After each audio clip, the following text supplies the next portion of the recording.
আমার নাম রিজওয়ান। আমি এইচএসসি 25-এর স্টুডেন্ট। এই বছর হচ্ছে আমি অ্যাডমিশন নিব ইউনিভার্সিটিতে। আমি যেটার উপরে বসে আছি এটাকে হচ্ছে গো কার্ট বলে। গাড়ি, রিক্সা, বাইক এগুলো যেরকম একটা সেগমেন্ট, গো কার্ট হচ্ছে আলাদা আরেকটা সেগমেন্ট। তো এই সেগমেন্টটা আমি বানাইছি কারণ এই জিনিসটা বিদেশে খুবই কমন। বাংলাদেশে না হয় এটা প্রথমবার হইলো, কিন্তু বিদেশে এই জিনিসটা অনেকেই ট্রাই করে, অনেকেই অনেকভাবে বানানো হয়ে গেছে। আর এটা বানানোর মূল কারণ হইতেছে এটা বানানো সহজ ছিল আর এটা বাজেট ফ্রেন্ডলি ছিল। এর আগে আমি ছোটোখাটো রোবট বানাইছি, সায়েন্স ফেয়ারে অ্যাওয়ার্ড আছে। আরও টুকিটাকি জিনিস করা হয়েছে। তারপরে বেশ কিছু ড্রোনও বানানো হয়েছে। ড্রোন বানায় অ্যাক্সিডেন্ট করে সেই ড্রোন ভাঙাও হয়েছে। তো এইটার বানানোর মেন রিজন হচ্ছে আমার একটা বাইক আছে। এখন আমার একটা গাড়ি না হইলে তো হয় না। গাড়ি কেনার যেহেতু টাকা নাই সেহেতু একটা গাড়ি বানানো যায়। আর গাড়ি যেহেতু বানাইতে গেলাম তখন দেখলাম 4-5 লাখ টাকা ওইখানেও লাগতেছে। তো গাড়ি না বানায় একটা গোকার্ট বানাইছি। এখানে আপনার সবচেয়ে দামি যে জিনিসগুলো সেগুলো হচ্ছে এই টিউবলেস টায়ারগুলো, ট্র্যাক টায়ার। এগুলো গোকার্টের জন্যই বানানো হয়েছে। আর এখানে আহামরি তেমন কিছু রকেট সায়েন্স নাই, খুবই সিম্পল। লোহার ফ্রেম, ব্রেক, অ্যাক্সিলারেটর, ইঞ্জিন সবই মনে করেন প্লাগ অ্যান্ড প্লে। আমার জাস্ট ফ্রেমটা ডিজাইন করে নিজের মতো বানানো লাগছে। এই ইঞ্জিনটা জেনারেটরের ইঞ্জিন। এটাকে স্পিড বোর্ডে বা ওয়াটার পাম্পে সব জায়গায় ইউজ করে, মাল্টিপারপাস ইঞ্জিন। হুম। পিএম স্যার আমার এটা দেখলো, দেখে আমাকে অনেক উৎসাহিত করছে। আর যে কোনো হেল্পের জন্য তিনি পাশে দাঁড়াবে এটা উৎসাহিত করে গিয়েছে। আর দেখা যাক আগামীতে কোনো হেল্প লাগলে অবশ্যই জানাবো। এটা তো হচ্ছে রাস্তায় যেহেতু এটার কোনো লিগ্যাল নাই, আপাতত এটাকে প্রোডাকশনে নিয়ে যাওয়ার কোনো উপায় নাই। তবে আমার ইচ্ছা আছে বাংলাদেশে একটা কালচার শুরু করার। জাপানে যেরকম এইগুলো গাড়ি ফরেনাররা রাস্তায় চালায়, জাপানে কিন্তু এটা স্টিল ইললিগাল, বাট জাপান সরকার এটাকে অ্যালাউ করে। তো আমিও চাই বাংলাদেশেও এটা শুরু হোক।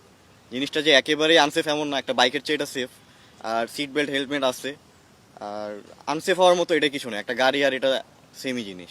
72 ঘন্টা ময়েশ্চার লক সমৃদ্ধ লিলি বডি ওয়াশ, শিয়া বাটারের গুডনেস স্কিন রিপেয়ার করে রাখে সফট ও গ্লোয়িং। এটার ইন্সপাইরেশন হচ্ছে ছোটবেলায় একটা গাড়ি বানানোর চেষ্টা করছিলাম।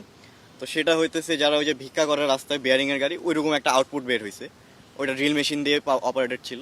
তো এটা সাকসেস হয় নাই। এরপরে যখন বড় হইলাম, টাকা পয়সা কামানো শুরু করলাম, তখন দেখলাম যে এরকম কিছু বানাতে বেশি কিছু টাকা যাবে না, অল্প কিছু টাকা যদি যায়ও যাক, এই টাকা আবার কামানো যাবে। তখন এটার পিছিয়ে ইনভেস্ট করলাম।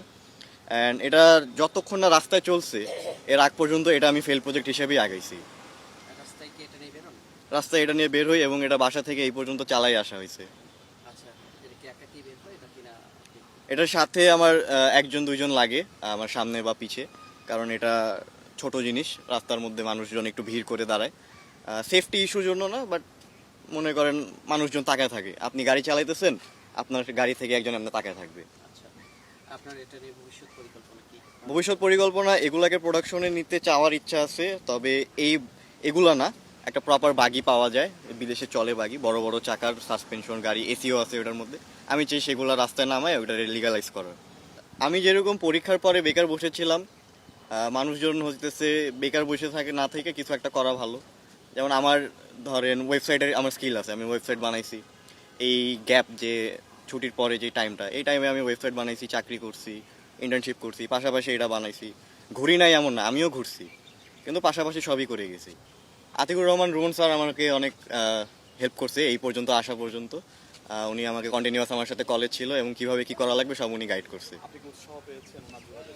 হ্যাঁ, ওনার যোগাযোগের মাধ্যমে আমি একটা উৎসাহ পাইছি যে এখানে যাওয়া যায়, জিনিসটা সেফ এবং গেলে তেমন আহামরি আমার প্যারা খাওয়া লাগবে না, যেহেতু প্রধানমন্ত্রী কার্যালয় এবং তারেক রহমান স্যার আমাদের খুবই ভালো একজন মানুষ।